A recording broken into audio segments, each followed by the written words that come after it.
మధ్య కాలంలో అన్ని కల్తీలే. వస్తువులు ఎలాగో కల్తీలే, కానీ మానవ సంబంధాలు కూడా కల్తీలే. చివరికి స్నేహంలో కూడా స్వచ్ఛత లేకుండా పోతుంది. ప్రాణ స్నేహితులుగా ఉండాల్సిన ఫ్రెండ్స్ ప్రాణాలు తీయడానికి కూడా వెనుకడుగు వేయడం లేదు. స్నేహం ముసుగులో నమ్మించి ప్రాణాలు తీస్తున్నారు. ఇక తాజాగా మహారాష్ట్రలోని ముంబైలో షాకింగ్ ఘటన చోటు చేసుకుంది. ఓ యువకుడిని పుట్టినరోజున ఫ్రెండ్స్ కలిసి చంపడానికి ప్రయత్నం చేయడం స్థానికంగా తీవ్ర కలకలాన్ని రేపింది. ఇక వివరాల్లోకి వెళ్తే ముంబై నగరంలో అబుల్ రెహమాన్ మక్సూద్ అలం ఖాన్ అనే 21 ఏళ్ల యువకుడు తన కుటుంబంతో కలిసి నివాసం ఉంటున్నాడు. మంగళవారం అతని పుట్టినరోజు కావడంతో కేక్ కట్ చేసేందుకు బయటకు రావాలని అతడి స్నేహితుల్లో ఒకడైన అయాజ్ మాలిక్ ఫోన్ చేశాడు.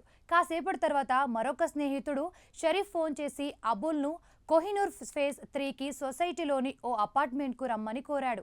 అయితే అక్కడికి వెళ్లిన అబుల్కు అతడి స్నేహితులైన అయాజ్ మాలిక్, అష్రఫ్ మాలిక్, కాసిం చౌదరి, హుజైఫా ఖాన్, షరీఫ్ షేక్ కేక్తో అతనికి వెల్కమ్ పలికారు.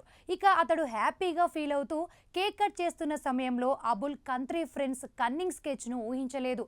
ఆ బ్యాడ్ ఫ్రెండ్స్ మాత్రం ప్రాంక్ పేరుతో మరింత రెచ్చిపోయారు. అతనిపై కోడిగుడ్లు, రాళ్లు విసిరారు.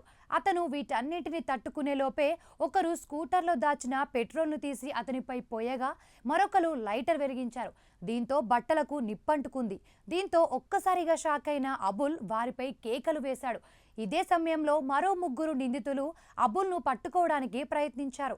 అబుల్ పారిపోవడానికి ప్రయత్నించగా అయాజ్ మాలిక్ తన లైటర్తో తగలబెట్టడానికి బాధితుడు ఆరోపించారు.